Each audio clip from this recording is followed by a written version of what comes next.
Participants here. Good morning, everybody. I hope everyone is doing okay in this, well, slightly raining morning, at least from Tromsø.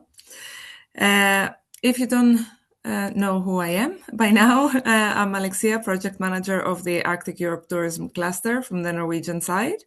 And on behalf of the entire team, I would like to welcome you to another Market Insights webinar.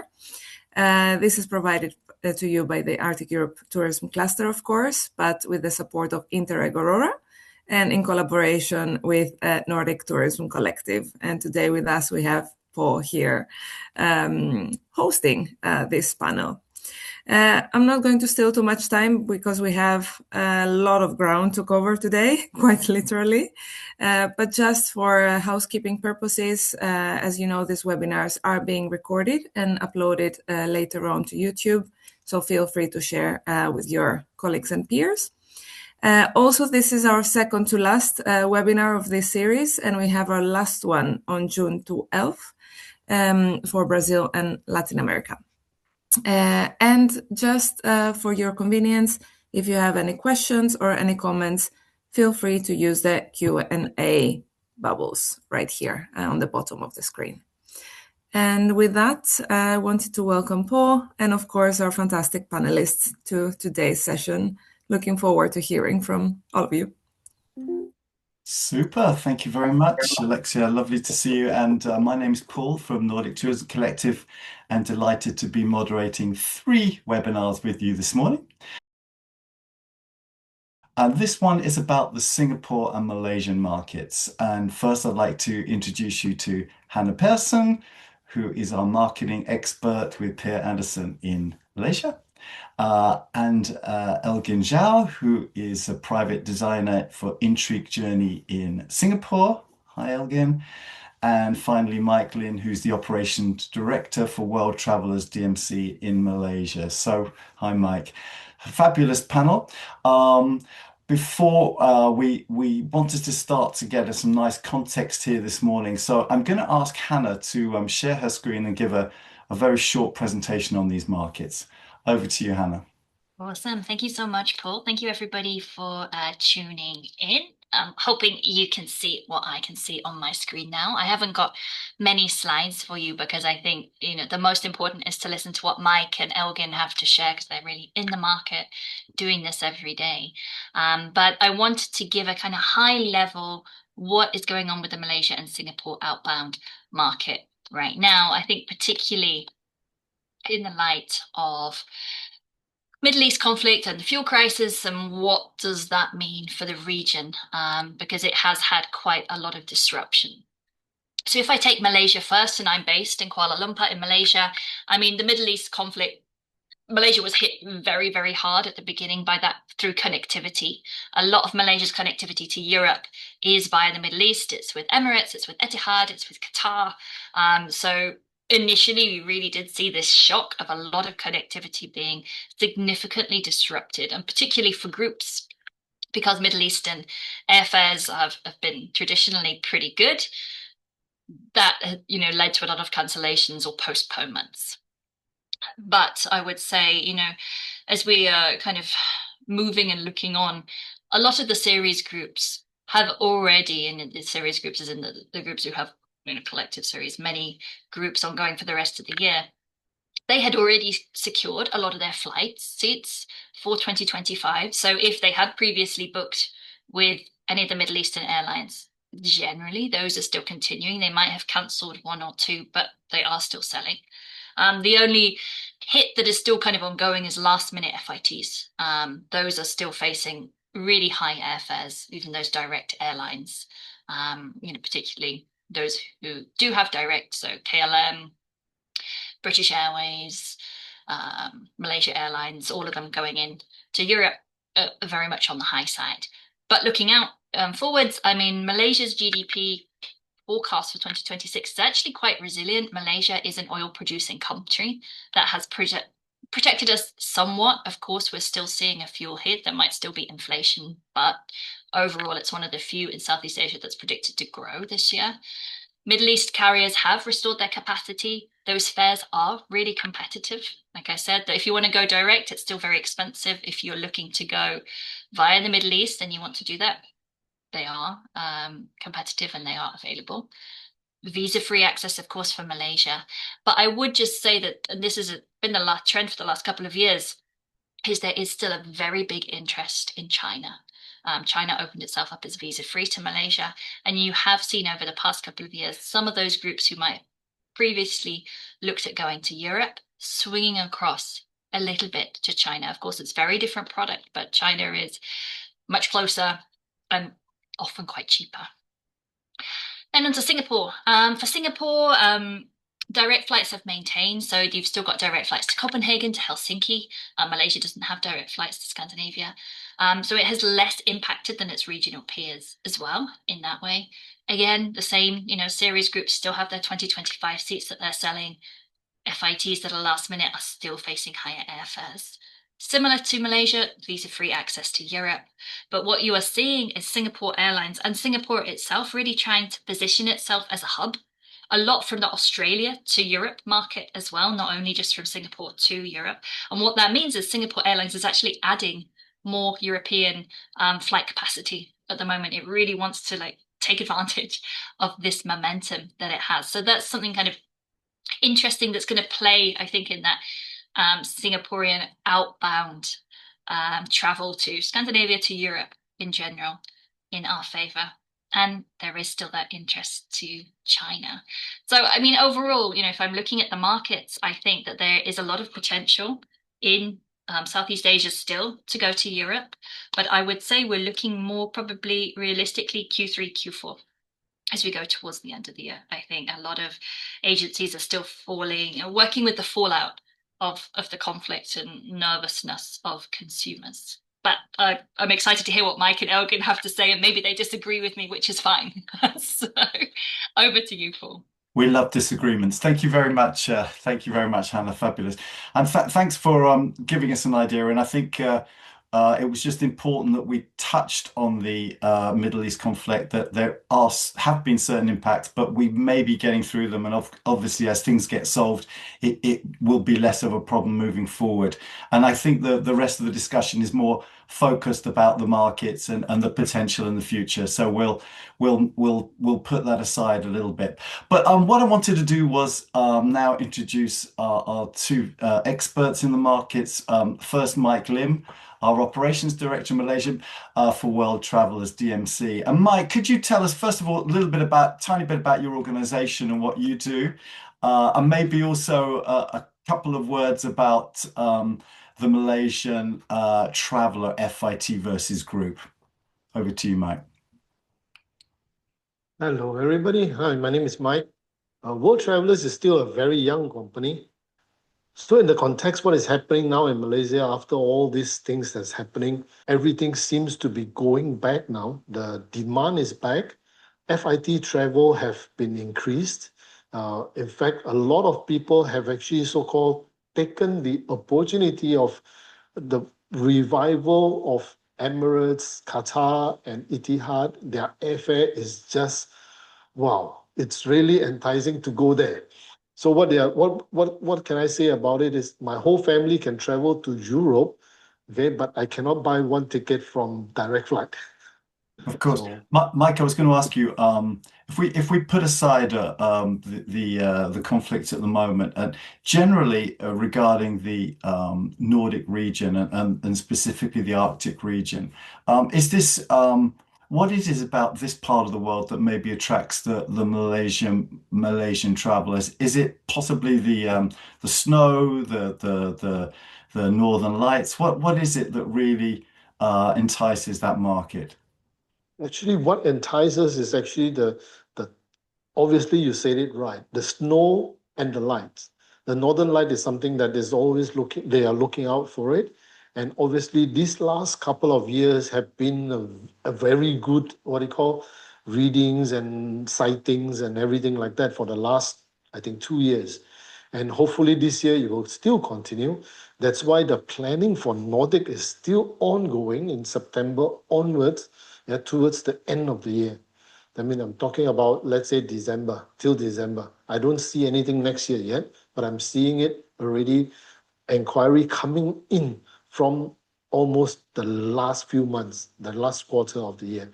So even as early as there's a group that is actually have an intention even to go to Iceland in end of September in order to escape the coldness, but still have the possibility of lights. That's what it said. That's really interesting because obviously our audience today are very interested in maybe business to the Arctic region outside of the critical December, January, February, March, which is the key. So, but of course you're so right because the light during the September, October is fabulous, maybe even more stunning. Maybe they don't have the snow during that time, but the light is amazing. So that's really interesting to hear that there is potential in the fall as well. In terms of, is there also mice traffic up to the Arctic region as well from your market? Yes. And what sort and how long do they tend to stay? Is it like 3 or 4 nights up there and have a really intense program? Normally, their program is just about maximum 6 nights, and then for corporate 4 nights max, just 4 to 6 nights. That's about it. Yeah, that's about it.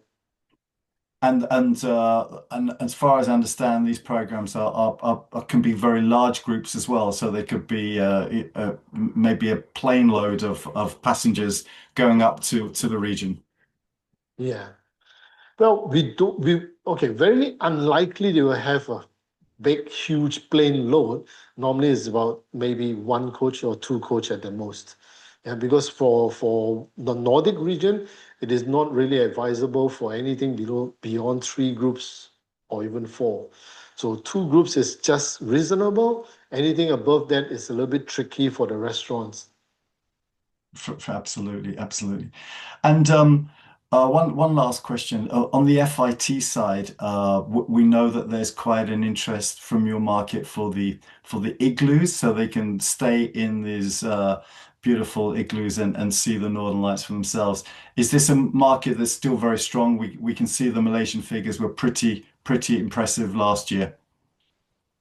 Well, looking forward to it, I think with what is going with the packaging of all the airlines and the pricing adjustment and all these things, I would consider the FIT will be on the slower side than last year, but it is going to be maybe about 20% drop. That's about it. Yeah. Okay. So still, a lot of airlines are still doing wonderful, trying to push forward their sales because they've lost a lot. Yeah, I can imagine. Well, let's hope that comes back very soon. Thanks very much, mate. That's brilliant. Let's introduce you now to Elgin, who is private designer for Intrigue Journey based in Singapore. Hi, Elgin. Maybe you could tell us a little bit about what you focus on in your organization and yourself, and a little bit about your idea for the Nordics, for the Arctic. Thank you, Paul. Hi. So I work for Intrigue Journey. I think we're similar to Mike's company on the FIT front in the sense that we are a very young company. We were one of the first companies in Singapore to offer bespoke travel. I would say 80 to 90% of our business is focused on luxury FIT, and the remaining 10 to 20% we do small group trips up to 16 people. Most of our business to the Nordics would be our FIT guests. What we've seen for the Nordics, similar to what Mike has shared, is that a lot of our guests want to travel to see the Northern Lights, to see snow. And if we are talking more about, the cities, let's say Copenhagen is more so about gastronomy as well. Singaporeans, I think in general, we are quite time-starved in the sense that we do not have a lot of time to travel, and we want to make the most of each trip that we make. So when we travel, we tend to focus on a highlight or a USP, or is there a wow factor? And so far, I would say most of our guests travel during the winter period to catch the Northern Lights. Absolutely. Thank you very much. And no, it's really interesting to hear. But one question and maybe be very honest and open about this, that there's definitely a fabulous interest in the Northern Lights in the winter. Do you think there'd be any other possibilities to get Singapore guests up to the Arctic region, maybe in the summertime, where there's a very different product, a very exciting product, but maybe not with the absolute magic attraction of the snow? Reason we're asking that is that, of course, the big focus now for the Arctic region is to look at what other seasonality there could be. And obviously, the Northern Lights start late August, so there is that autumn period as well. But I would guess in terms of visiting the Arctic region outside of these seasons is maybe a little bit more long term, I would say. It's definitely a little bit more challenging because unless there is this wow factor or USP, it's sometimes difficult because in Singaporeans, they travel quite a fair bit, and there are many different options that they would go for. So, for example, if you're looking at a forest walk, there are alternatives closer, like in China, like in Japan. These are experiences that Singaporeans can travel for less and also for a shorter duration. We do see a slight increase of guests traveling in autumn. We do activities like berry picking, but also during those seasons, you've got the experience of the Northern Lights, although we do tell them, they may not be able to do experiences with snow. So it's going to be a bit more relaxed, you do different activities that's on offer. So I think ultimately we need to know what's the offerings available, and with that we can better be able to position our guests or try to offer something for them for the different seasons. Thank you. That's very clear, actually. Thanks. I mean, in terms of the wow factor, and obviously the snow and the Northern Lights and the whole Arctic experience is an amazing wow factor in the winter. But I'm sure our audience will bear in mind that they need to find some wow factors in the summertime. And interesting that you mentioned the berry picking and the kind of nature and foraging and the fact that you have so much incredible space during the summertime, which you probably could find nowhere else in the world in such sophisticated destinations as the Nordics, is something we can think about moving forward. Just a couple of last questions for you both, actually. And first of all, is when you're booking to the Nordic region, do you use a local DMC or do you use a wholesaler? What's the kind of general way you would book, or would you book directly with the suppliers? Elgin, while I'm still with you. Okay, I'll go first. Again, the Singaporean market, we are quite online savvy. It's easy, it's not difficult to go online to check. And with AI these days, it's easy to find, which are the best hotels, what are the activities possible, and they can go easily to every single one, and to get the prices and book. The reason why they come to us is because we offer local knowledge. We can advise, and of course, if anything happens, we're on hand to assist the guests as they go along. That said, of course, it all comes down to pricing. We've tried local DMCs in the Nordic, to combine certain itineraries and experiences.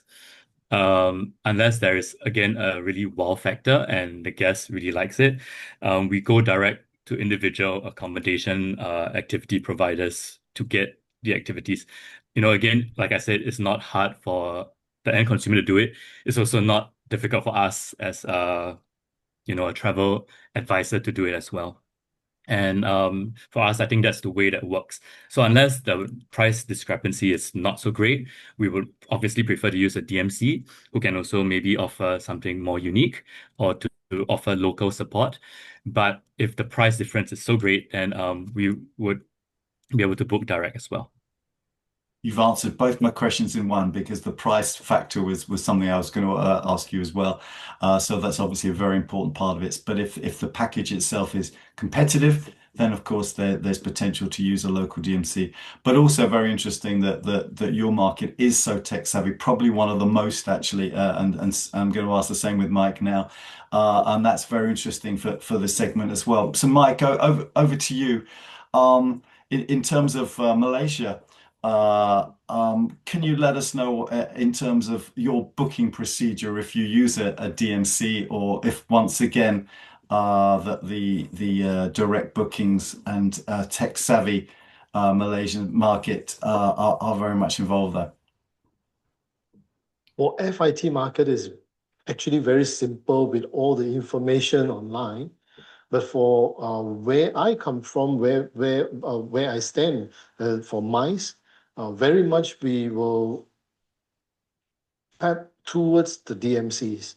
The reason being is that having a local person there with a group, that means with a support, it helps with the bigger groups, especially when we're talking about a coach load or more than a coach load. Yeah. So of course for FIT, the game is totally played differently. And of course, the prices is the main element, especially on the FIT. That's why we always look out for people, DMCs or suppliers who can come up with USP for us and come up with ideas and also how do we push forward and actually get, design something that is unique to sell. And that will actually help to to increase business. Yeah. Excellent. And Mike, also wanted to ask you is how early does the Malaysian market book in terms of for the winter, for example? Is it 6 months before normally? Forget this year as an exception, but generally the FITs how long in advance and the MICE once again how long about? Is it about 8-10 months before? FIT maybe they'll book earlier on. For MICE, planning starts about 6 months. Booking 6 starts months. about 3 months. Okay. Planning only starts about 6 months for the corporates, and booking starts about 3 months. Interesting. Okay, super. We've got a very good picture here now, guys. I just wanted to kind of summarize and maybe ask for your kind of last comments on this. But the wow factor and unique proposition is very much key for both the Singapore and Malaysian markets. The winter, of course, the snow, the northern lights is absolutely key.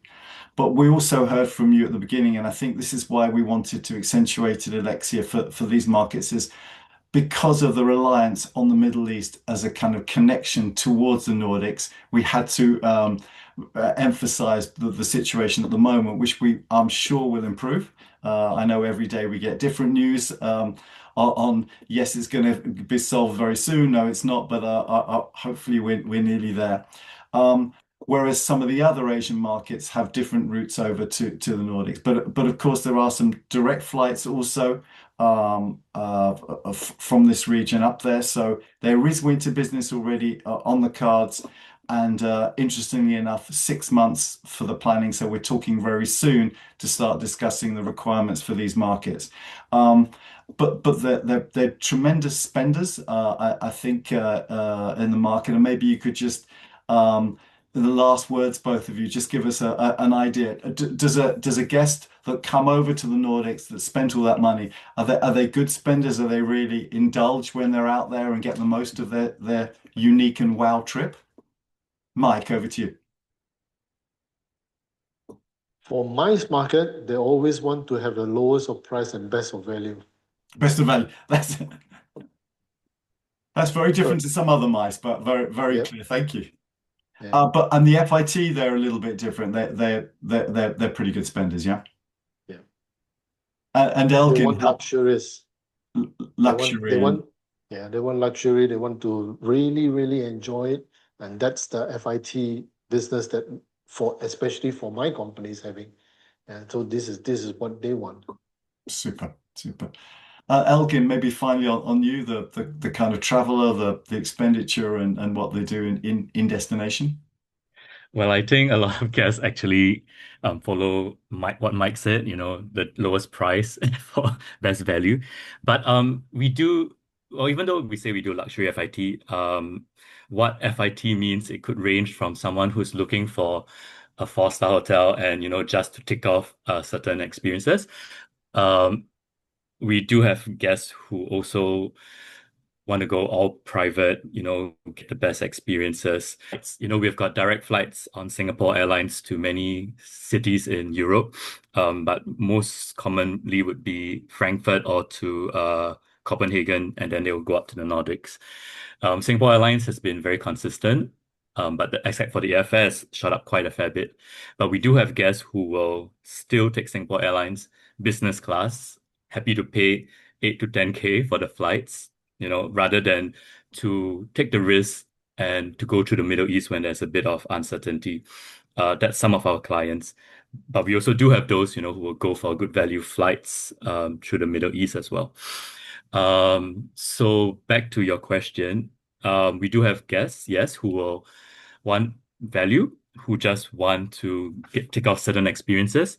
But we have those as well looking for the exclusivity, something really unique and willing to splurge on it. After all, a trip to the Nordics may be a once in a lifetime trip, so they might go all out. Absolutely. Thank you very much. Well, thank you very much to both of you for giving us insights into Singapore and Malaysia. Very special market, very important market at the moment for winter. And once things are solved in the Middle East, it will be back to being a very strong one. So both on the leisure side, but also on the MICE side. So thank you very much, guys. We really appreciate it. If we could let you go now, then we're going to wait for our next guest coming from Taiwan. Thank you so much, guys. Hi, David. Hi. How are Hi, you? how are you? Yeah, I'm Nice. good. I'm good. Nice to see you. Hi, Mariu. How are you? Hello, all good, thank you. Good morning. Good morning. Thank you so much for joining us, both of you. And let's get straight into the Taiwanese market, which we know for our Arctic audience is a very interesting market, and one which is maybe a little bit different from what we've been discussing with Singapore and Malaysia, who are very much FIT and MICE driven. We know that the Taiwanese market is very different in terms of the way they travel and when they travel. So first of all, why not say a quick hello, introduce yourself, Mariu. Mariu is our wonderful representative from Kuoni Tumala, who looks based in Finland, looks after Finland and the Baltic region, the country manager there, and very, very experienced in the Nordic. Many of you from the Finnish side will also know Mariu. So hi, Mariu, say hi and introduce yourself. Hello, hi Paul, and hi everyone. Very nice to be here. Thank you for the invitation. Lovely. And David, based in Taipei, Kuoni Tumala. The reason we obviously are so happy to have Mariu and David here is that the Kuoni Tumala is the leading wholesaler to the Nordic region from Taiwanese market. So they have the best insight there. And David, it's lovely to have you so late in the day in Taipei. Hi. Hi, good morning, everyone, and good afternoon from Taiwan. It's my honor to be one of the panelists with my colleague Mayu here at the webinar. And I'm David. I'm the sales and marketing manager at Kuoni Tumala, Taiwan. I'm so happy to here to enjoy this session with everyone. Thank you. Super, thanks, David. Delighted to have you. David, while we've got you on now, can I ask you just a few general questions about the Taiwanese market? Sure. Because could you explain, first of all, about the group side? Obviously, the group side is very strong in Taiwan. Could you give us a little overview of how strong the group market is in Taiwan? And is it dominated by a few key tour operators on the market? Yeah, I can share some information and insight with you guys. It's very interesting. Do you know how many agencies in Taiwan? I mean, registered agencies in Taiwan. You can imagine it's over 3,000. Wow. But one of interesting thing is, the main key player is only the few player like Cola Tour or Lion Tour, or maybe Artisan or Cosmo, this key player, I can count is around maybe 10 or 20 key agents in Taiwan. But I think compared to maybe Southeast Asia market, in Taiwan, in this small island, we still have so many key players in Taiwan. So this is our key players in Taiwan, and we have this wholesaler agent in the, how to say, in our supply chain, and we also have so many sub agents. Just what I mentioned, we have over 3,000 small agent. They will help our wholesaler to collect packs to send to our wholesaler and then send to Europe. So this is our, how to say, our ecosystem in Taiwan. And if you're talking about group business, I can say in Taiwan, we have so many international flight can fly to all over the world. But for the European market, it's very interesting.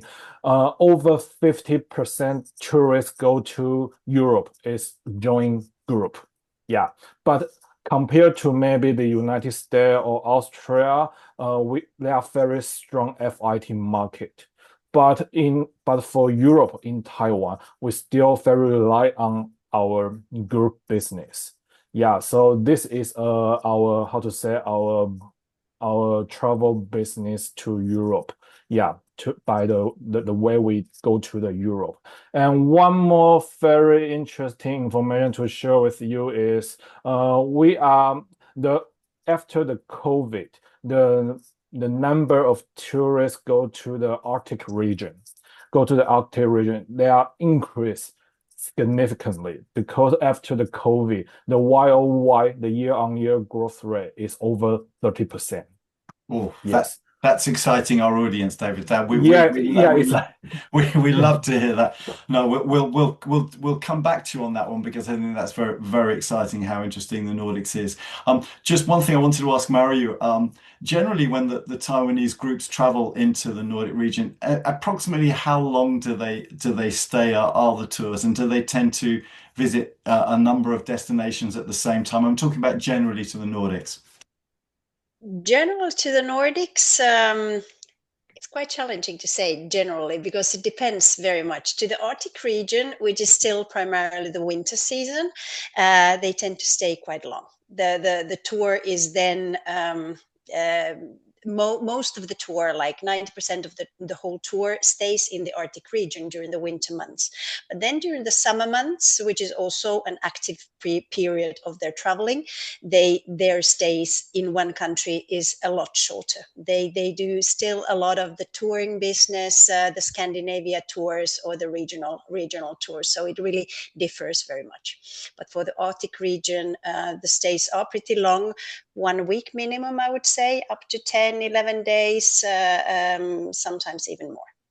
Yeah, I mean, this is why I think our audience is so excited about the Taiwanese market, is that they really do stay up there a long time. And maybe they're also coming not just at the same time. Can you give us an idea of the periods that the Taiwanese are coming during the winter months, or is it even longer? Still primarily during the traditional winter months from December to March, but increasingly also in autumn. I think the autumn business, we are obviously working hard also to increase the like outside winter period, and autumn is now what is starting to be interesting for Taiwanese market as well, but still in a smaller scale like compared to winter. Winter is the most interesting, and with all the activities. I'd say I know that you've done a lot of work on attracting the market outside of the key winter period. Is it the Northern Lights that you and maybe the cheaper prices that's the outstanding proposition in the autumn time to try to start getting these this market over during that period as well? Is that the key? Is it the Northern Lights, the dancing lights that really attracts them? It is still the Northern Lights and the igloo experience, and with the possibility also to experience activities, maybe visiting reindeer farms, husky farms, doing not exactly the same that what is included during the winter products, but similar activities as well. but the number one highlight is the Northern Lights and an overnight stay in igloos. Super, super. Thank you very much. Lovely. David, sorry, I'm throwing lots of questions at you both because I know we want to get as much information from you guys as we can in short Yeah, space of time. no problem. But can I ask you? Obviously, Kuoni Tumlar is a major wholesaler in the market. Do any of the Taiwanese book directly in the Nordic region and the Arctic region, or do they tend to always use a wholesale DMC or even a local DMC? I need to say this depends on the business type of the agency. For example, if the agent like Lion Travel or Cola Tour, because they are very big wholesaler in our market, so they will rely on us because we have time differences and the itinerary in the Nordic region is very complicated to land, and the weather condition will affect the smooth of the tour. So they really rely on our local DMC to help them to deal with the emergency because, for example, the critical period from the December to the March, this wholesaler they maybe will have they will depart the group every day. So they have so many groups in the Nordic. So they need to have a local DMC to help them handle all the detailed thing. Otherwise, they need have a manpower in Taipei to deal with this such things. So in general, most business will handle by DMC. Only few travel agent, they focus on retailer market. They will do by themselves because they only have few groups and they want to make this group have more profit. So they want to direct book with the suppliers. But in general, for the majority of business, will rely on our DMC. Yeah. Super, and that's really interesting to hear, and I think that local expertise is such an important for this destination. Yes. It's a very popular destination. Things can happen, and you need that local expertise on the ground. In terms of the Arctic region, obviously Finland is a very popular destination, and also Norway as well. Is it still with Taiwan that maybe the largest number of visitors to the region are in Finnish Lapland, or are we seeing the emergence of Swedish Lapland and northern Norway as really key destinations as well? Maybe I could do this one for you, Mario, because you see a lot of them coming up into Finland. But how about Sweden and Norway? Are they combining the destinations, or are they predominantly staying a long time up in Finnish Lapland?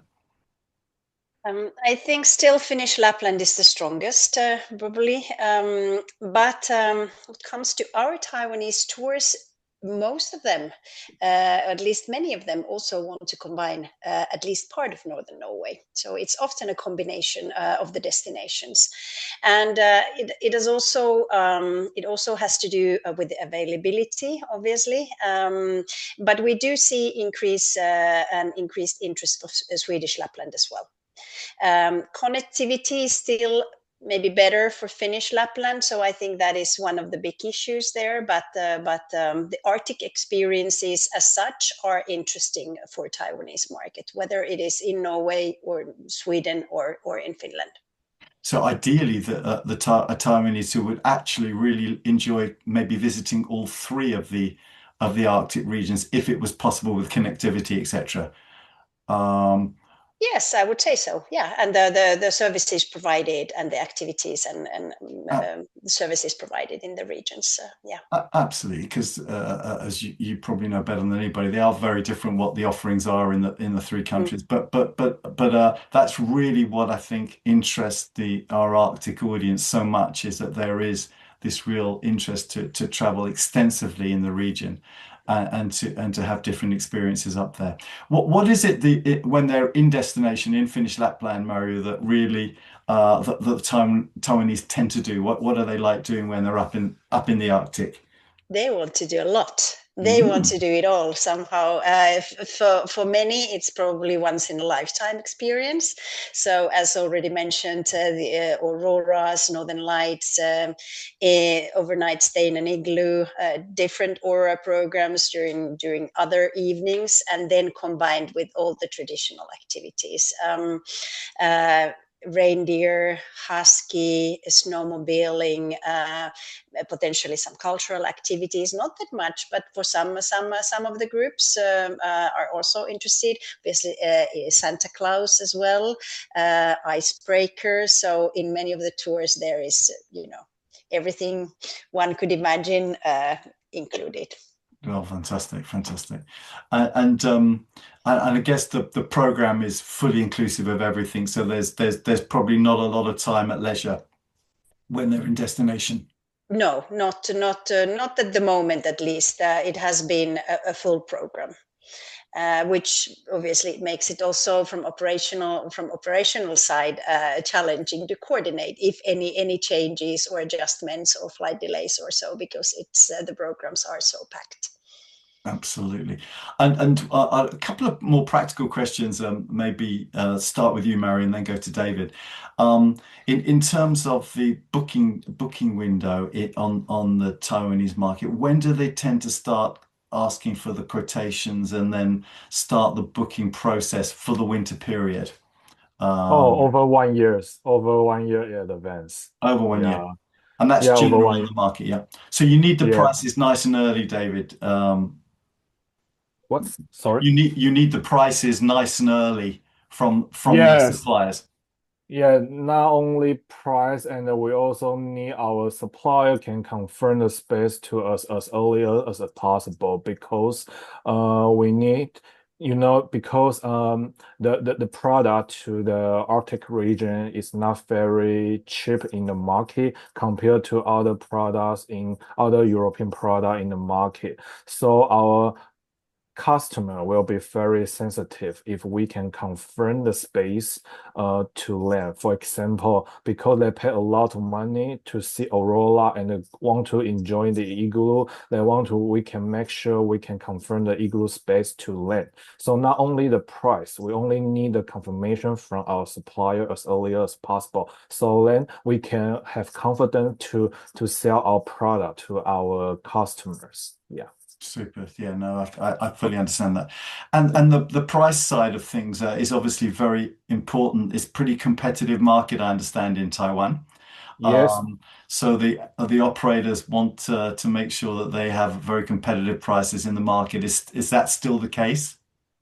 Yeah, for sure. Even Taiwan is the heart of the current AI trend. We earn a lot of money in the stock market, but Taiwanese is also very sensitive to the price. So I think we have many customers have enough budget to travel to the Arctic region, but we also very care about how we pay for the service and the product. Yeah, we also very care about the price. Yeah. No, that's very clear. Thank you.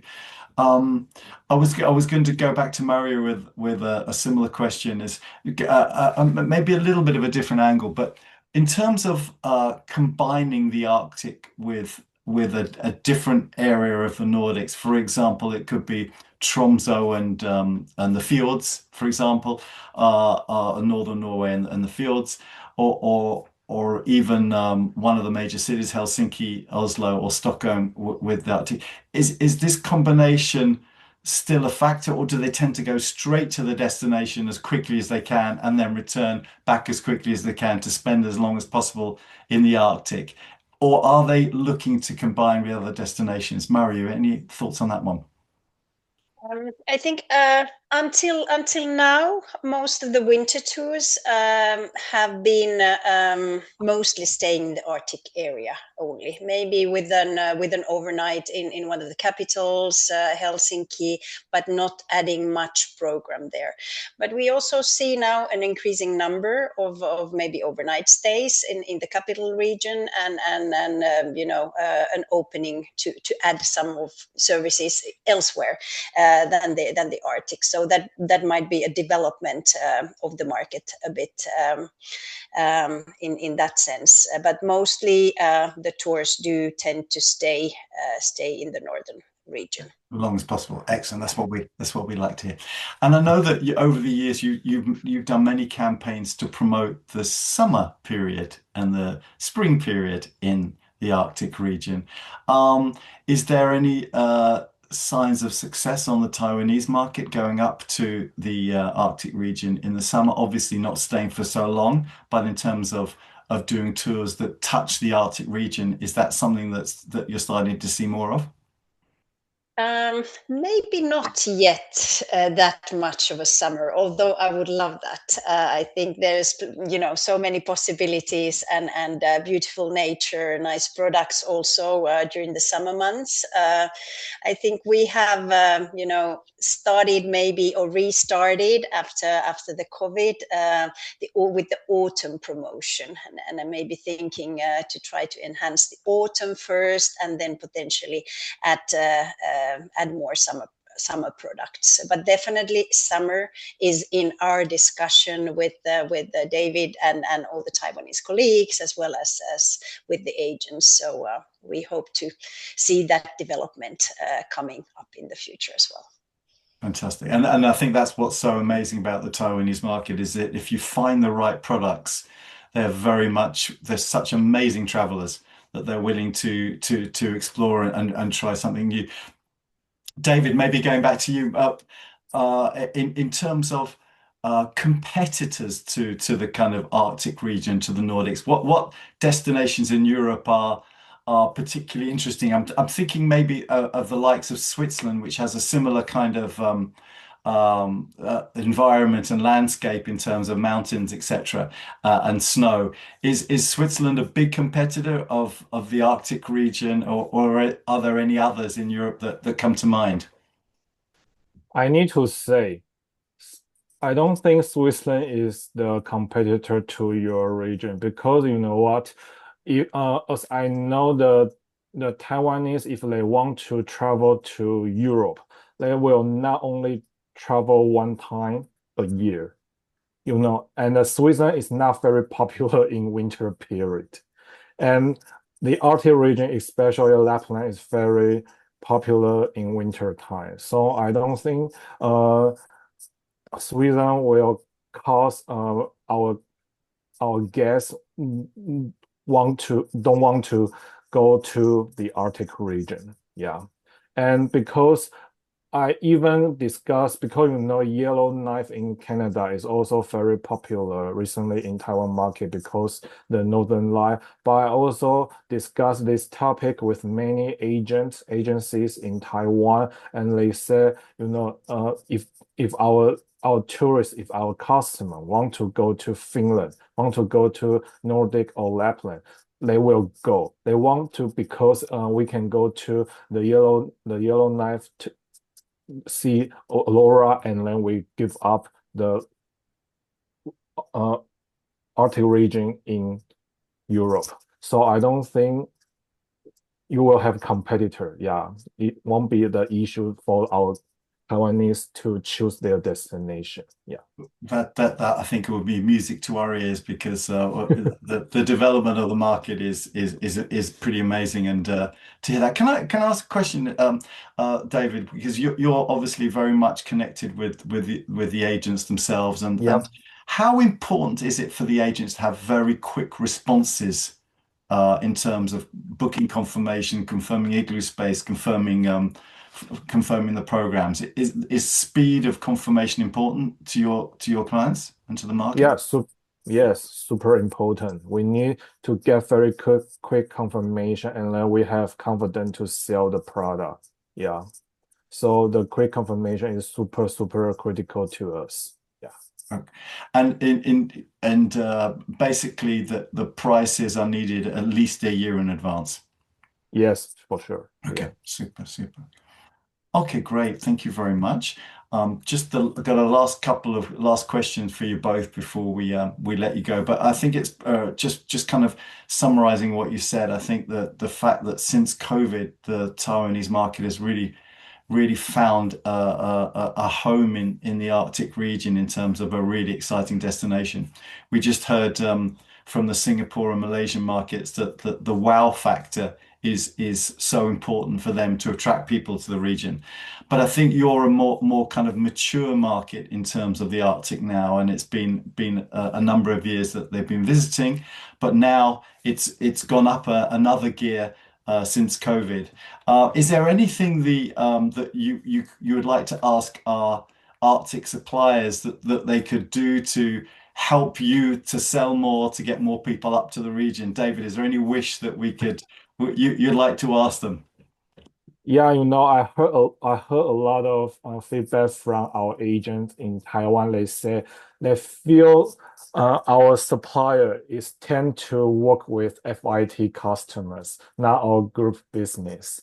So maybe our suppliers can provide more availability to us, especially e-group, because you know what, the size of a group in Taiwan often exceeds 30 people, but most of the time we can cover so many rooms for our group.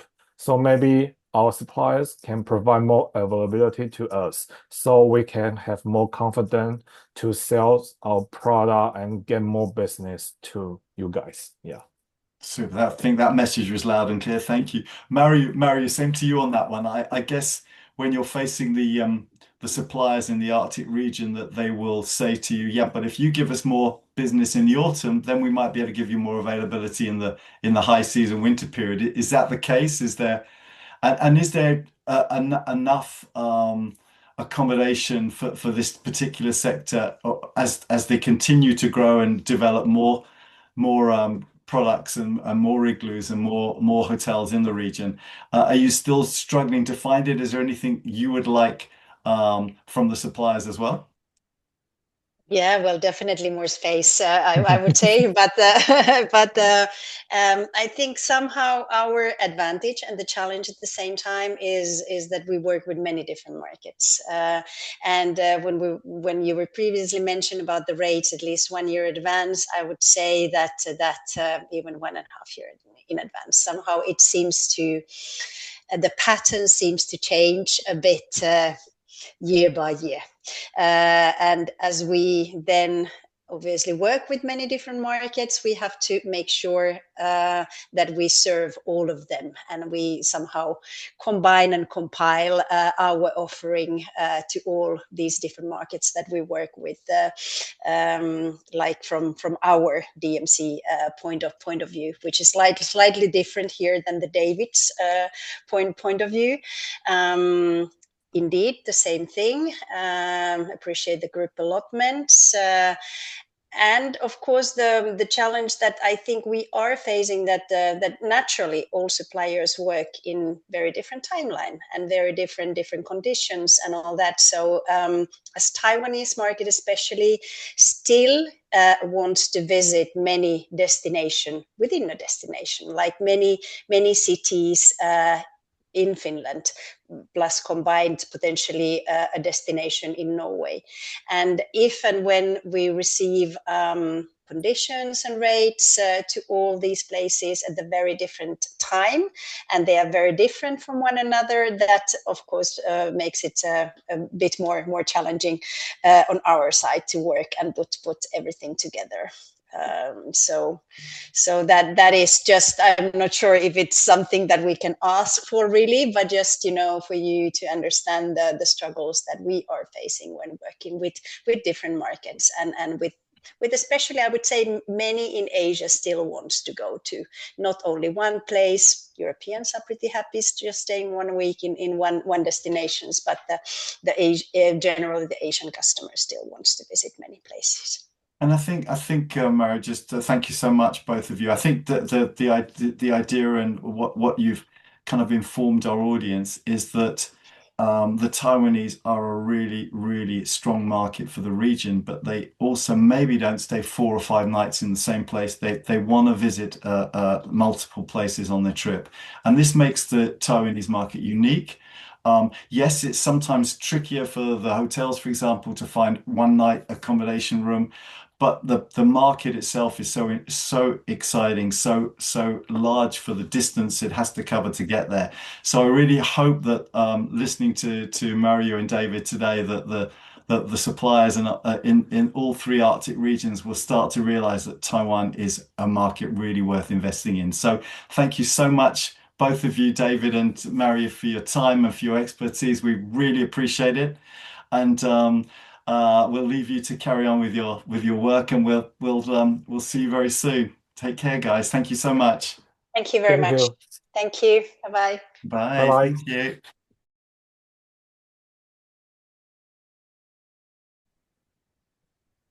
And now we're delighted to welcome our esteemed and prestigious visitors from Japan and soon, and also from Korea. First of all, I'm going to pass everything over to Shell, who's going to give us a short introduction and presentation of both the Japanese and South Korean markets. I'm just over to you. Yes, just very briefly, I may know some of especially the Norwegian suppliers, but Kjell Ellefsen, I used to work for the Scandinavian Tourist Board for many, many years. But about 10 years ago, I went independent, and now I have my own little company, which I have been doing quite a lot of work again for Norway primarily. But I've done some things for Denmark and also for Iceland last year, which was new for me. So very much with the Nordics for many, many years. So thank you, Paul, for allowing me to make this short presentation. I appreciate that very much.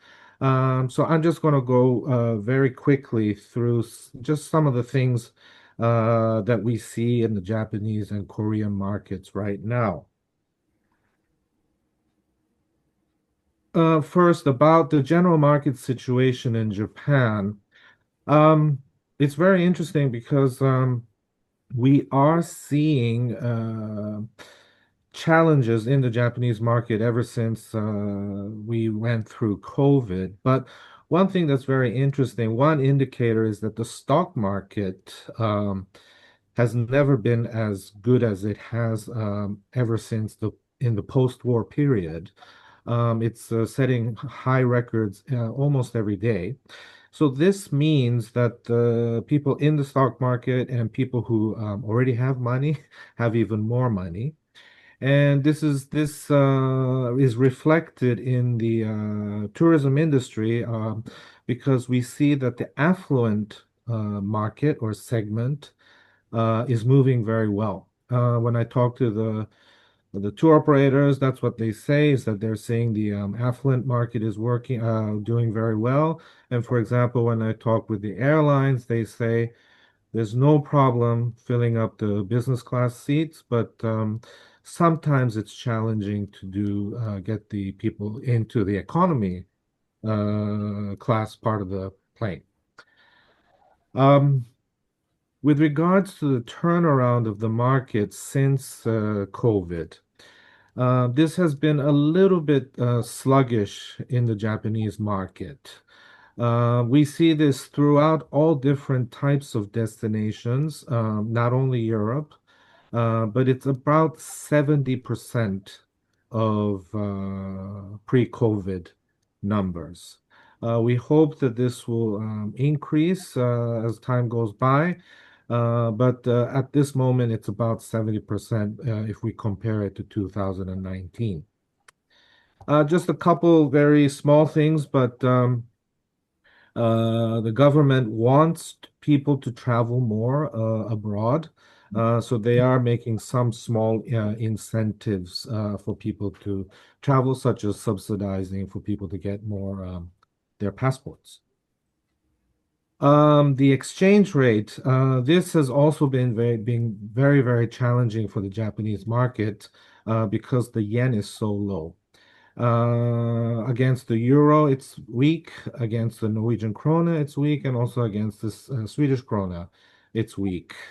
The Japanese government made kind of an intervention at the middle of May, but so far it seems like it hasn't really had that much an effect. Now onwards to Korea. It's projected the Korea that the consumer spending will be increasing. In terms of the tourism market, there's been a very quick turnaround compared to, for example, Japan. So that's very good. So we're seeing the Korean traveler has really come back since the post pandemic in the post pandemic situation. There's a new route between Seoul and Copenhagen, so that adds more connectivity, which is also very good for the market. And the the government is also trying to boost tourism, so they have increased some number of holidays that they can take. However, one thing that was interesting is that the government will also like to have more inbound into Korea, similar to what we see in Japan right now. So they've made this situation where they have increased the levy for outbound travel at quite a high, almost 200% of the original price. So that may have some effect, but again, I think the market is doing very well, so I don't think that should be too negative. In terms of the exchange rate for the Korean won, this is also very similar to what's happening to the Japanese yen. The won is falling towards against the euro, also for the Norwegian krona and the Swedish krona as well. As I mentioned earlier, the air connectivity with the addition of SAS flying between Korea and Scandinavia or the Nordic region. This, of course, is very, very positive. And looking at the Finnair and Scandinavian Airlines sites, I can see of course, it depends on the season. Apparently, some of them are seasonal flights, but good connections, direct connections from Helsinki, obviously within Finland, but also to Norway. And from Copenhagen to places in up north, both in Finland, Norway, and also Sweden. In terms of the bed nights, we see that so far we only have the statistics only up to February for 2026, but it looks like through all the different regions, it's doing quite well. Japan seems to be coming very strongly back to Finnish Lapland. Korea also doing quite well. It's a steady growth from Korea for Finnish Lapland. For Arctic Norway, the Japanese is also coming back, especially the first 2 months. It looks like they're coming back very strongly.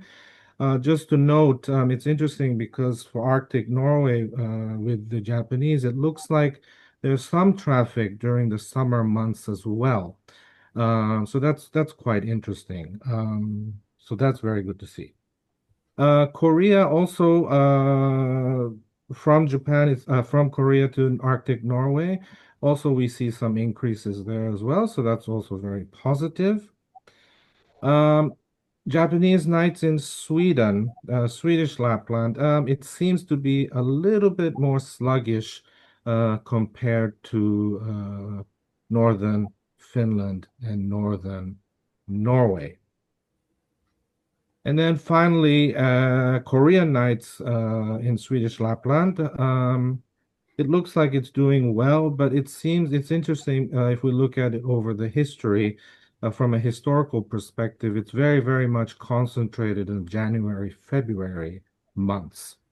Maybe Aiden will have some comments to that. So, but these are my slides. This is my presentation. I hope it has been, again, it's very brief, but I hope it gives you some idea of Japan and Korea at the moment. Thank you very much for your attention, and I'll hand it back over to Paul. Super, thank you very much, Shel. My gosh, your timing is impeccable. I'm so impressed. Thank you very much indeed. First, it was really encouraging to see, if we start with Japan, that the numbers are coming back. Japan has been an Arctic supporter for 30 plus years. I remember in the 90s when 5,000 Japanese went to Tromso in a couple of months in one of the most famous movements that we've ever seen from Asia to Arctic region. So that's it's just fantastic to see it back, and the spread of business both from Japan and Korea in all three countries is very nicely spread as well. So that's also rather nice to see as well. So I think your markets are incredibly important for our Arctic audience, and thank you for giving us such an interesting spin on that one. Thanks, Shell. You're welcome. Now I'd like to introduce our panelists properly. Hiroshi Ida-san, good afternoon and welcome.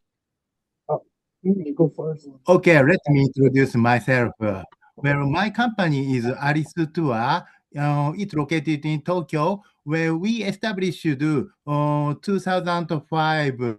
Well, mainly we deal with Finland, Norway, also Swedish. Well, also we had a school client, so that we deal with a lot of school visit going Finland, also another Scandinavian country too. And do your school clients also visit the Arctic region as well? Yeah, of course. It includes. Well, we had a partner. It's near Rovaniemi, Finland. Well, do you know Tervora? Tervora is near the Kemi.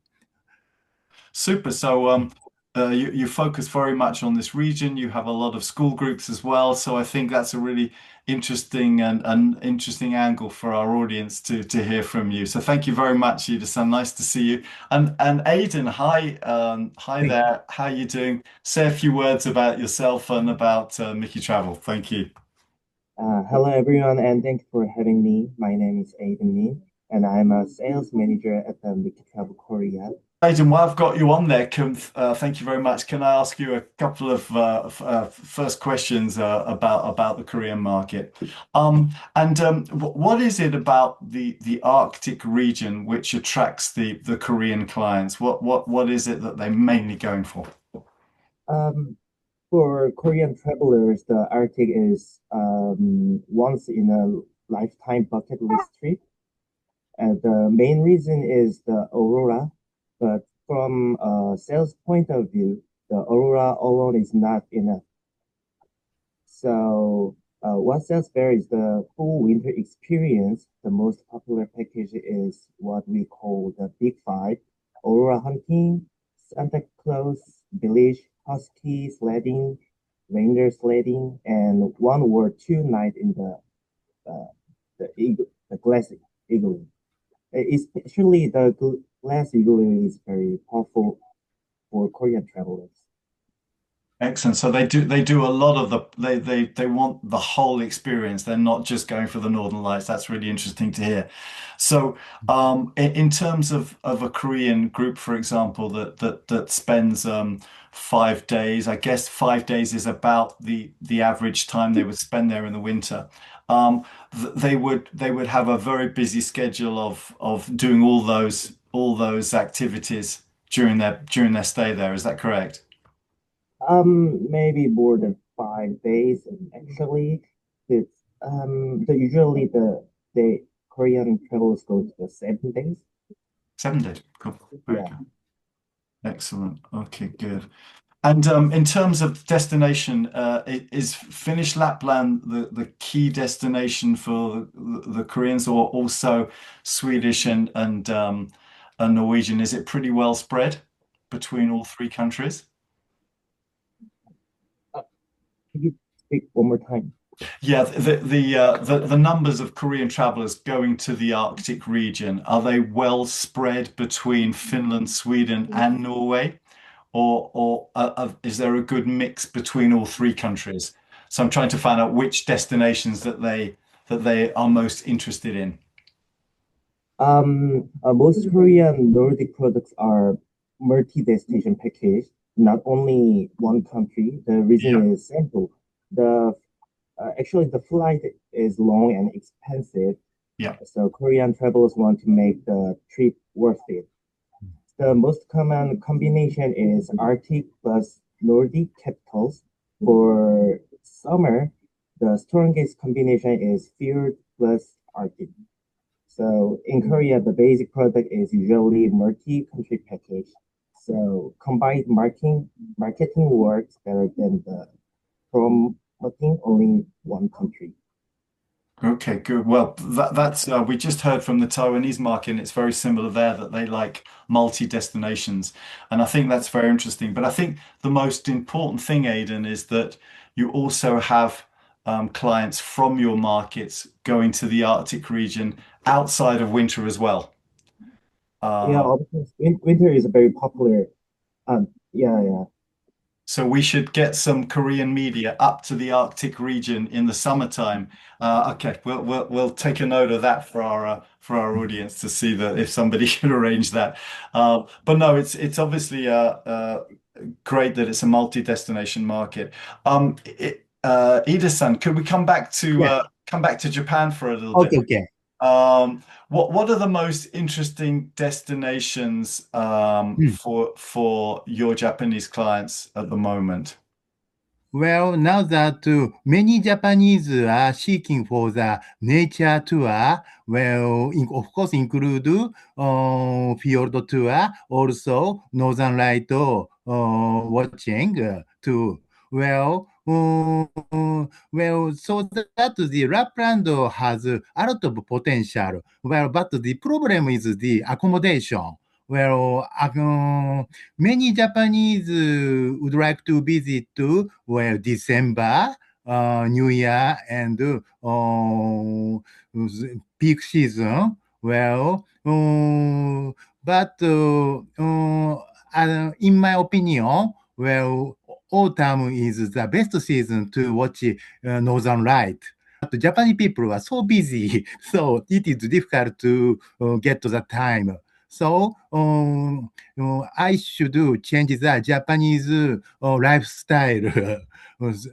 That's a big job to change Japanese lifestyle, but I'm sure you can change people's minds about coming in the autumn, because I think that would be, obviously, you know the region very well, that if you can get clients to come from Japan in the autumn period, then of course price-wise will be much more attractive, even if Japanese lifestyle doesn't help.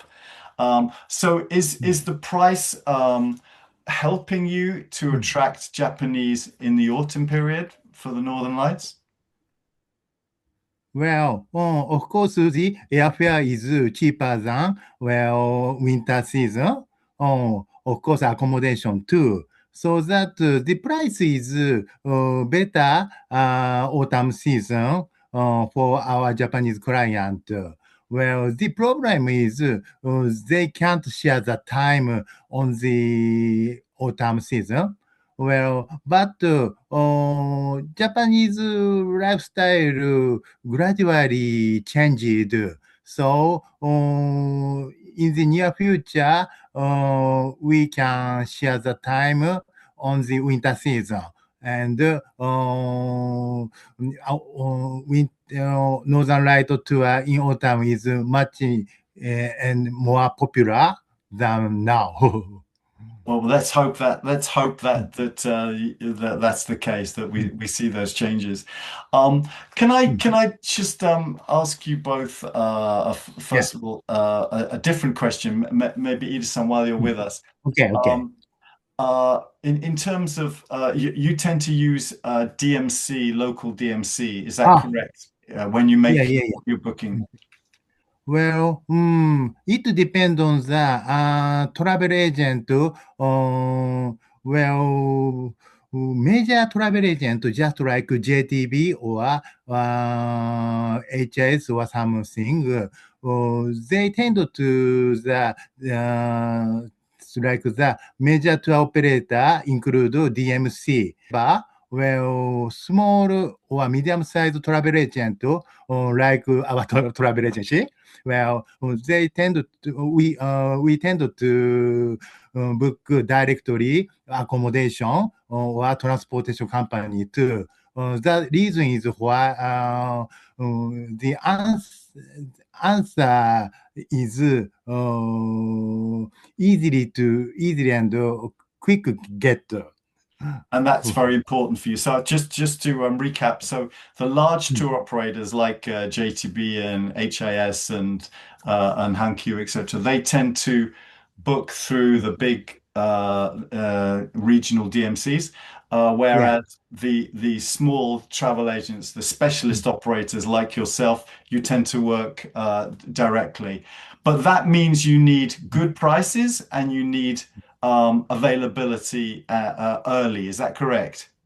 Yeah, that's right. Yeah. Correct. Well, the price is cheaper when we book directly. Exactly. And are you okay with getting space and availability during the peak season in igloos and in some hotels? Well, if there is a big event around here, well, DMC has allotment of the accommodation. Well, so when it is difficult to book directly, we contact DMC and we ask arrange to the we ask arrange DMC arrange. Sure. Okay, that's very clear. Thank you for clarifying that. And Aidan, can I ask you, in your market, obviously, Mickey Travel, you have your own organization, DMC, set up in the Nordic, so that's very clear. But generally in the Korean market, is there some Korean operators that go directly to the Arctic region, or would they use local DMCs? What's the kind of general picture with your market besides your big operators that you handle? Actually, the Korean travel companies use work with the local DMC, and they rarely book directly with suppliers. So for Nordic suppliers, the message is simple: a trusted global DMC partner like Make Travel is very important in the Korean market. We can help connect Korean operators with local suppliers and support smooth communication, operations, and sales. Cool. And can I ask you another question? Is it important when you're working with various hotels and activity companies in the Arctic to have Korean speakers? Yeah, but we usually need a Korean guide, but in terms of having Koreans on the ground, the tour leader will look after the group. So that's enough in itself. Okay, that's good to hear. And Ida-san, the same question to you. Yeah. First of all, is having a Japanese speaker in destination important, or the guide can manage everything themselves? Yeah, I think Japanese speaker is very important for Japanese. But now that many Japanese young people can speak English, in Scandinavia area, also Finland, we can communicate in English. So now that Japanese speaker is not so important now. That's very clear. Thank you. That's going to be very good for those that don't have it. So thank you for clarifying that. And in terms of new destinations, are the Japanese market looking for new destinations in the Arctic to promote, or do they prefer to? Please go ahead. I'm planning to promote both Norway also Alta too. Okay. Well, now that Troms is more and more tourist, so it is difficult to book the accommodation. Also, well, the tour too. So I'm looking for another place. So I visited Bordeaux last year. I can see Northern Lights then.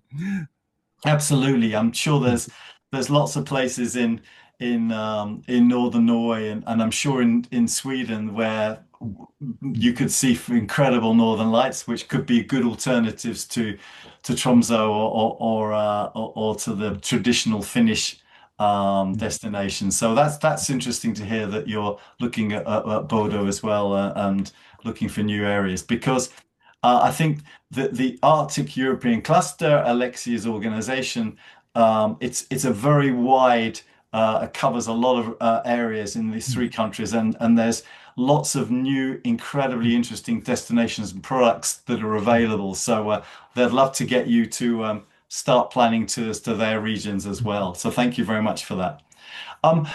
Ida-san, how much in advance do you need the prices? But now the Japanese economy is so decline, so weak.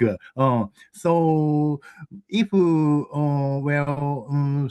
the supplier get more discount, not so different for me. So price is of course important, but valuable experience is more important. Of course. So price is important, but the experience and quality is equally important. Okay, super. And yeah, that's right. That's good. There's a slight delay on the line, so apologies that there sometimes has to do that. Ida-san, last couple of questions before we wrap up. Okay. Is your tours, how long in advance are you booking your programs in advance of their arriving? Is it 6-8 months before or 1 year before? Well, the average from 8 days to 14 days. Oh, that's the duration of tour. So 8 days in destination, 8 to 14 days in no, not only one destination. Well, one destination just mainly 3 nights or 4 nights. Okay. So going back, so the number of nights they stay is 2 or 3 nights in each destination, and then they do multi-destinations. But I was asking, when you make the booking, how much in advance of their arrival do you make the booking? Is it 1 year in advance or 10 months in advance? When do you start booking? Well, it is depends on the season. Well, peak season, we need to book years ago. Well, how about the off season? Well, sometimes a weeks before. Oh, okay. Yeah, but it depends. Sure. So for the peak season, you need to book it well in advance, of course. But yeah, that's right. Off season is much more flexible. Okay, super. Yeah. Aidan, I know just to come into you because I know the Korean market is traditionally a later booking market. But when it comes to the Arctic, Aidan, is this still the case that they book rather late, or are they changing their habits and booking much earlier for your region? In my country, Korean clients usually book for 4 to 6 months before departure. The travel agency need to 2 to 3 more months to make and sell the product. So we need next winter prices by March or April, and we need to summer prices by the previous autumn. Right. Very clear. Thank you very much. And I think the Japanese market is a little bit longer than yours in terms of the peak season. So, but I know that sometimes with Korean departures, you can have very late go-aheads. Is that correct? Yeah, that's correct. Okay, interesting. Thank you. Aidan, can I just ask you, maybe the last question is there a lot of potential for Korea to visit the Arctic region outside of the peak season, or is that more of a challenge? A little bit challenging, but I believe we have a very potential to travel broadly. Yeah, so maybe Yeah, good. That's good. Just to know that there is a potential to promote the region outside of the winter season is always a good sign. Good. Okay, thank you very much. And Ida-san, last question to you. Are you optimistic about the future of Japanese travelers to the Arctic region in the future? Are you optimistic? Yeah, I hope so. Well, of course, well, it will take a time to come back the people, but well, Japanese people are looking for Nordic countries people's kindness. Also, well, the nature, well, environment, well, welfare, well, out of things they are looking for. Well, so the economic condition recover, well, our Japanese tourists will come back. Well, that's great to hear, and you know, to end on that is really very relevant because we've been talking with all the Asian markets today about the nature and how different it is from your way of life, where you have very big cities and big populations, to come to the Arctic region where there is small population, lots of nature, lots of wonderful wow factor things to do. So we'd love to leave it, guys, on that note, that it's such a positive destination for the future for the Japanese and Korean markets. So thank you so much, both of you, for joining. Shell, is there anything you wanted to kind of summarize from your end on the markets before we pass to Alexia? Yeah, I think as Ida-san and also Aiden has said, for Japan, it's we need to have the economy getting a little bit better, but I think in both Korea and Japan, the Nordic region has such a good image. So it's just a matter of maybe the fuel prices going down a little bit more, and I think also having maybe the pull strategy where we have a lot more media coverage, perhaps getting, the Instagrammers, people like that, to expose the market, the destinations through those channels so that we can pull the consumers and the tour operators to think about our destinations more. That's a great point. So, and I think every single outlet, every single possibility of promoting, whether it's the traditional ways or through social media and bloggers of influencers, are really important. And but just great to hear that the destination potential for both Korea and for Japan is very much there. We know we have economic challenges everywhere. We have geopolitical challenges everywhere. But the most important thing is that this destination in the Arctic is really important for your market. So thank you so much, both all of you, Aidan, Ida-san, and Shell, for your time this morning and giving us a perspective. But yeah, with that, thank you again, all of you, and hopefully see you soon, maybe in the Arctic. Who knows? Same applies from our side. If you need any information about the cluster, just reach out to Paul or to me directly, and happy to discuss and spar together.